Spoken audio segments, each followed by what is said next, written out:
네. 좀 말씀을 듣다 보니까는 지금 한국 정치 또는 한국 정당 정치의 좀 하나의 좀 이제 문제점이 현장의 목소리가 잘 전달이 안 되는, 그러면서 여의도 안에서의 정치적 논쟁이나 이슈 이런 부분들이 우리 과도하게 시민들이 전달이 네. 되는 이런 걸 말씀해 주셨는데, 앞으로 지금 이제 최고위원이 계속 활동하신다면 이제 그런데 계속 노력을 하실 텐데, 그래도 지금 한국 정치가 발전하고 정당이 개혁하려면 그런 어떤 시험들이 있었을까요? 조선시대 때 네, 조선 500년 동안 당쟁으로 그러게요. 날밤을 썼죠. 예. 일종의 이제 성리학이라고 하는 네. 주자로부터 비롯되고 이랬던 성리학의 네. 기본 원리를 갖고 국정을 운영하는 거예요. 결국은 그 안에서 제사를 어떻게 지내느냐의 문제 갖고 그렇죠. 맨날 싸우고 그걸로 예. 날밤을 세워요. 예. 그리고 이제 노론 소론 네. 남쪽 북쪽 뭐 나눠진 사람들 일종의 이제 집권층과 또 그 안에서 여러 가지 권력이 분화 과정에서 네. 국민의 실질적인 삶의 현장과 떨어진 얘기로 치고받고 하는 거예요. 그러다가 좀 위대한 군주가 나왔을 때 실사구시를 하고 네. 국민의 민복을 챙기고 네. 그러죠. 그것처럼 지금 여의도 정치를 보면 솔직히 말하면 조선시대 당쟁을 보는 것과 크게 다르지 않다고 생각 들어요. 그들만의 리그를 하듯이 해요. 국민들은 생활 현장에서 정말 힘들거나 네. 모순 덩어리 속에서 이걸 어떻게든지 한 발짝이라도 개선시켜 나가고 싶은 것을 원하는데 국민들의 생활하고 좀 떨어지는 이슈 갖고 저들끼리 계속 싸우는 모습만 보는 거예요. 예. 신물 나죠.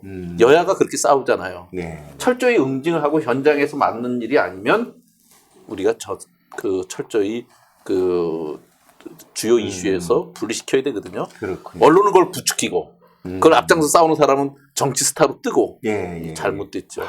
참 아쉽네요. 그래서 그 이유는 유력 정치인을 중심으로 하향식 정치를 해서 그래요. 그래서 저는 이런 하향식 권력 구조를 바꾸는 것이 꼭 필요하고, 그것은 우리가 기초가 튼튼한 풀뿌리 민주주의를 하기 위해서라도 기초 지방정부 또 풀뿌리 정치인들로부터 훈련돼 가서 네. 현장을 담보한 정치인으로 커나가는 것이 필요하다. 그걸 위해서는 정당법도 개선시켜야 돼요. 2004년에 지구당이 폐지됐어요. 그러다 보니까 지역을 중심으로 한 정치활동, 또 지역의 민생 현안에 정당을 이름을 걸고 해법을 제시하는 것들이 안 되고 있었어요. 그래서 저는 다양한 정치 신인이 발굴돼서 정당 구조 속에서 이들이 체계적인 육성 시스템을 갖도록 하는 것, 이것이 꼭 필요해서 이것이 정당 개혁의 골간이 돼야 된다, 이런 생각을 합니다. 어쨌든 좀 시장님께서 많이 좀 그렇게 노력해 오시고 또 간절히 염원하는 그런 좀 정당 개혁이 돼서 우리 좀 민생을 챙기고 현장의 목소리가 반영되는 그런 정당 또 정치가 진행되기를 한번 좀 기대를 좀 해보겠습니다. 수원 문제로 좀 다시 돌아와서요. 요즘 공무원들께서 이 접종 때문에 백신 접종 때문에 굉장히 좀 업무의 하중도 크고 많이 힘들어하시는 것 같아요. 예, 맞습니다. 이 좀 현황이 좀 어떤 건가요? 우리 수원에서 백신 예방 접종하는 현황이나 이 공무원분들의 이런 과중한 업무와 관련돼서 어떤 좀 대책을 좀 세우고 계신가요?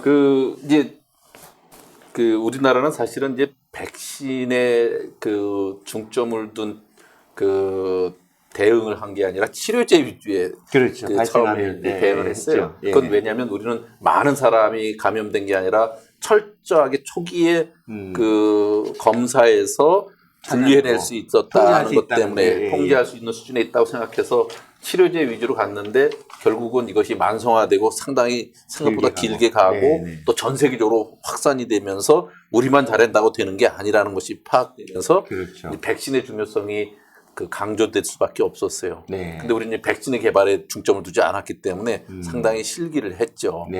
그러는 가운데 이제 선진국이 개발을 해낸 백신을 확보하는 게 주요 과제가 됐어요. 좀 늦었죠.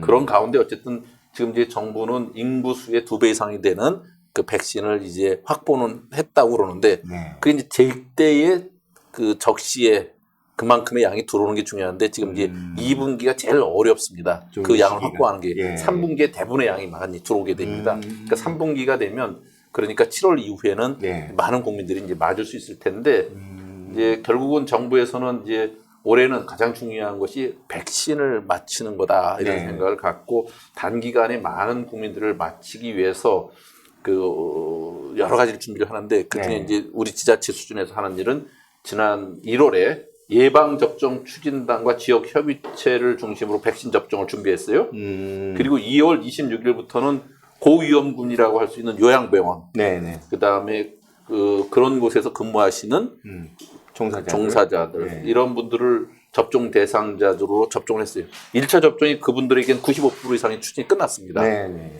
그다음에 이제 5월 그분들께는 이제 5월 중순 이후 2차 접종을 네, 마무리. 앞두고 있죠. 예. 그다음에 이제 그 지난 4월에는 그 수원 1호 예방 접종 센터를 개소를 했습니다. 이게 이제 아주대 네. 그 체육관. 체육관에 수원시 예방 접종 센터를 두고 있죠. 그리고 이제 지금 이제 건성구 장안구 팔달구에도 예방 접종 센터는 설치를 했습니다. 네. 여기서 이제 75세 이상 어르신 노인 시설에 1, 2차 접종을 추진하고 있는데 이제 5월 달 이제 또 새롭게 60대부터 74세까지 예방 접종을 하게 됩니다. 네. 이런 일로 이제 단계적으로 해가 나가고 있는 거죠. 예. 그 중에 이제 앞으로 경찰이든지 소방관 같은 사람 또 병원의 의료 종사자들 이런 사람들에게 먼저부터 하게 되고 이제 학교 선생님이나 뭐 유치원 선생님 이런 분들도 하게 되는 순서를 정해서 하게 되겠죠. 오늘은 제가 이제 버스 회사의 대표들도 만났는데 버스 기사분 뭐 이런 분들도 많은 분들을 만나게 되니까 그분들도 먼저 접종해야 되지 않냐 뭐 이런 얘기 하는데 지금은 이제 3분기 되면 상당 부분 그런 것이 다 풀릴 수 있다고 보시고요. 그 백신에 대한 위험성으로 자꾸만 가짜 뉴스를 만들어내서 맞히지 않으려고 하는 거 이건 참 우매한 일입니다. 맞춰서 이득이 훨씬 더 큰 거거든요. 그런데 그런 데 대한 가짜 뉴스를 생산해내는 것은 유익하지 못해요. 그래서 어쨌든 가급적 많은 시민들이 백신의 접종의 순서에 입각해서 맞아주시면 좋겠다는 말씀을 드립니다. 네. 공무원도 힘든 것도 제가 물어봤는데. 예. 사실은 지난 겨울에 임시 선별 진료소라고 해서 지나가던 분이 누구든 내가 원하면 검사를 맡게 한다. 그러면 이제 수원역 광장 같은 데서 임시 선별 진료소를 놓고 검사를 하지 않습니까? 그런데 가보면 그 추운 겨울에 밖에 나가서 1시간 서 있기도 어려워요. 그렇죠. 근데 그 땅구멍도 없는 그 방역복을 입고 검사를 하는데 한두 시간만 있어도 몸이 꽁꽁 얼어요. 근데 이제 아침 일찍부터 저녁 때까지 있고 그러면 누가 가서 힘들지 말 한마디 하면 눈물이 주르륵 흐릅니다. 그런 현장에 공무원들이 있고 방역 현장을 지키는 사람들이 있어서 우리가 지금 이 정도로 전 세계적인 모범이 되어 있는 거거든요. 그렇죠. 저는 현장에 이런 방역의 종사자들께 꼭 그 노고를 잊지 말자 이런 얘기를 드리고 싶어요. 알겠습니다. 그래서 지금 채팅방에 올라온 질문이 하나 있고요. 예.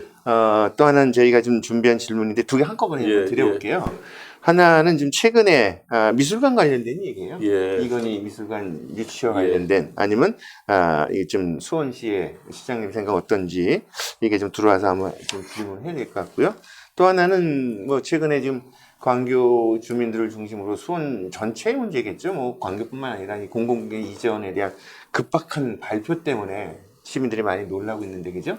두 가지 사안에 대해서 한번 좀 짧게 한번 좀 의견을 주시죠. 이건희 그 선대 회장, 전 회장의 그 작고 이후에 그분이 갖고 있었던 고미술품, 또 세계적인 명화, 또 역사적 그 유물 이런 것들을 국가에 헌납하고 기증을 해서 그분의 뜻을 따른 그 커넥션 이것들을 기념관이나 특별전 같은 것을 하겠다고 하는 게 국가의 이제 방침이죠. 그러니까 여러 지자체가 그 미술관이 될 수 있는 것들을 자기적이 유치하겠다고 그럽니다. 저도 당연히 욕심이 나죠. 또 수원은 삼성의 본사가 있고 삼성전자가 비약적으로 발전해서 세계적인 기업이 된 거니까 수원이 그 우선권이 수원에 있다 하는 생각을 하고 있습니다. 특히 이제 이목동 쪽에 이건희 회장의 묘소도 있고 또 그 가까운 곳에 삼성이 재단이 돼서 운영했던 그 성균관 대학도 있고 그래서 수원이 또 연고권이라면 연고권이 제법 있기 때문에 네. 그런 것을 중심으로 미술관도 우리도 유치했으면 좋겠다는 생각을 하는데 네. 이게 무슨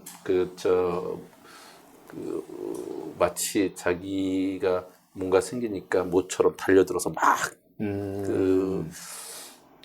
자기 욕심을 부리는 것처럼 비춰질까봐 네. 네. 좀 조심스럽습니다. 그래서 내밀하게 해야 될 일이지 네. 내놓고 우리한테 막 이렇게 나설 일은 네. 좀 자제해야 되지 않나 하는 생각을 하는데 어쨌든 우리로서는 다른 지역과 달리 특별한 연고 네. 네. 특히 또 우리 지역의 그 발전에도 큰 도움이 될 거고 수도권에 있어서 보다 많은 시민들이 네. 관람할 수도 있고 그렇기 때문에 그런 측면에서 대상 부지를 갖고 면밀히 검토하고 그것을 정부 측에 조용히 제안도 하고 있고 네. 그것도 관련되는 의사결정 기구에 우리의 분명한 의사를 전하고 있습니다. 근데 그것을 일일이 다 공개하면서 네, 그것은 아니겠죠. 예, 예, 무슨 뭐 몰이하듯이 네, 그렇게 해갈 일은 아니다. 네, 대신 네. 우리 지역의 국회의원 중에는 그 해당되는 상임위원회에 있는 국회의원도 있고 그런 분들은 또 다시 적극적으로 네. 또 역할을 해주기를 바라고 있고 그렇습니다. 그렇군요. 예, 예.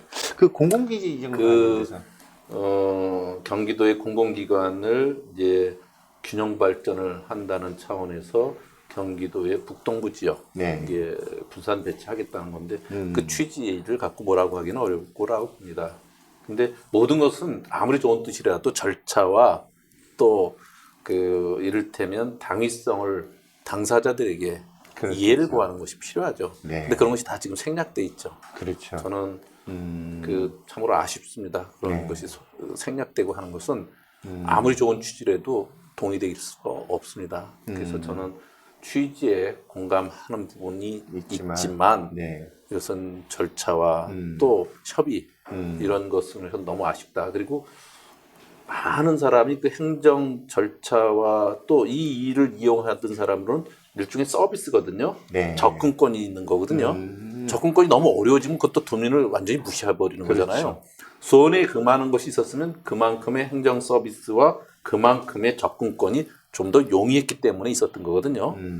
그런 것에 상당히 기능은 여기서 남겨둘 수밖에 없습니다. 네. 그래서 저는 이것을 공공기관의 이전 문제는 절차를 따져가면서 할 일이고 그리고 그로 인한 주민들의 불편이 없도록 할 일이고 네. 그것이 일시에 한 지역에서 빠져나갔을 때 그로 인한 충격이나 네. 불이익을 최소화시킬 수 있는 방안을 협의를 해야 됩니다. 네. 근데 경기도가 그런 걸 안 하고 있습니다. 저는 몹시 그런 부분이 우려되고 있고요. 그런 부분은 지난달에 수원시의회에서도 시정질의 과정 중에 제 입장을 그렇게 밝힌 바 있습니다. 네. 공공기관의 독립성을 위해서도 일방적으로 그렇게 결정할 일은 아니다. 네, 네, 그렇군요. 이 다른 도시 그 단체장들 같은 경우는 이 그 대통령의 발표가 나오자마자 유치 경쟁이 떠들어 가지고 아주 그냥 요란한데 시장님은 역시 차분하게 우리 도시로 올 수 있도록 하는 여러 가지 준비와 계획들을 갖고 계신 거군요. 예. 시장님 다 계획이 있으시고. 다 계획이 있어요. 사실은 저는 이건희 회장이 역사적으로 뭐 여러 가지 네, 평가를 네. 받겠지만 어쨌든 그런 가치 있는 인류의 문화유산이고 예술 작품들을 지켜낸 것 이것을 네. 그 뜻은 잘 살려지는 것이 필요하겠다는 생각을 네, 합니다. 네. 그 특례 시민으로서 가져야 할 덕목이라고 할까요? 아니면 어떤 시민 의식이라고 할까요? 혹시 이런 지점에 대해서는 좀 어떻게 생각하시는지요? 예, 우리 지역의 시민 한 분이 네. 2년 전부터 그 우리나라 100대 명산을 찾아다니면서 네, 네, 네, 네. 요만한 플랜카드처럼 네. 그 수원 특례시를 염원한다 하는 것을 갖고 다니면서 100대 명산의 정상부에 갈 때마다 사진을 찍어서 저한테 네. 보내더라고요. 그러셨군요. 예. 결국은 얼마 전에 100대 명산을 채웠어요. 다 이제 완등했다고. 예. 그래서 참으로 감동이다. 그만큼 시민들의 100만 특례시 염원이 모아져서 이 특례시가 제도화되는구나 하는 생각이 들었습니다. 그것을 저로서는 제대로 보응하기 위해서는 네. 내 삶의 실질적인 변화를 특례시가 만들어줘야 된다 하는 생각을 하죠. 그래서 그 염원을 그 한데 모아서 대한민국 지방자치 새로운 지평을 열고 우리 시민들의 삶의 실질적인 변화와 또 지금까지 받았던 불이익과 차별을 없애게 해주는 것 네. 그리고 행정 서비스 질이 달라지게 하도록 하는 것. 그게 이제 제가 할 일이고요. 시민들께서는 이제 이것이 보다 그 체계화되고 보다 내실 있게 되고 또 보다 많은 특례 권한이 가도록 하기 위해서는 특례시 참여본부를 결성하고 있으니까 여기 참여해서 더 많은 다양한 의견과 또 다양한 방식으로 참여를 해주셨으면 좋겠어요. 본격적인 특례시가 출범을 하게 되니까 이때 그 시민들이 다양한 그 역할을 또 그에 따라서 해주셨으면 좋겠습니다. 네, 알겠습니다. 지금 뭐 여러 가지 조건에서도 지금 이제 우리 온라인 수원 이야기가 진행이 되고 있고 지금 좀 마무리를 좀 해야 될 것 같은데요. 우리 수원 특례시 그 참여본부에서 시민원장 만들기 작업들을 좀 하고 있어요. 아마 시장님도 들으셨을 텐데요. 거기에 꼭 좀 들어갔으면 하는 단어 3개는 좀 어떤 걸 좀 꼽으셨을까요? 시민헌장 제작 시에 그 수원의 미래는 이렇게 특례시를 통해서 자치분권이 제대로 확대돼야 된다는 측면이 있죠. 또 시민 민주주의가 꼭 들어가야 될 것 같고요. 시민 민주주의. 이게 사실 주민 자치회를 포함해서 여러 가지가 자치가 함께 이루어져야 되는 거니까. 또 자치분권이라는 것은 앞으로 그 실질적인 자치분권을 통해서 시민 의식이 성장하도록 해야 되니까 이런 것들이 저는 시민 현장에 담겨졌으면 좋겠어요. 그러니까 미래지향적이고 시민민주주의나 자치분권 뭐 이런 단어들 평소에 이제 시장님께서 많이 하셨던 내용들이네요. 오늘 좀 길다면 길고요. 또 시민의 입장에서는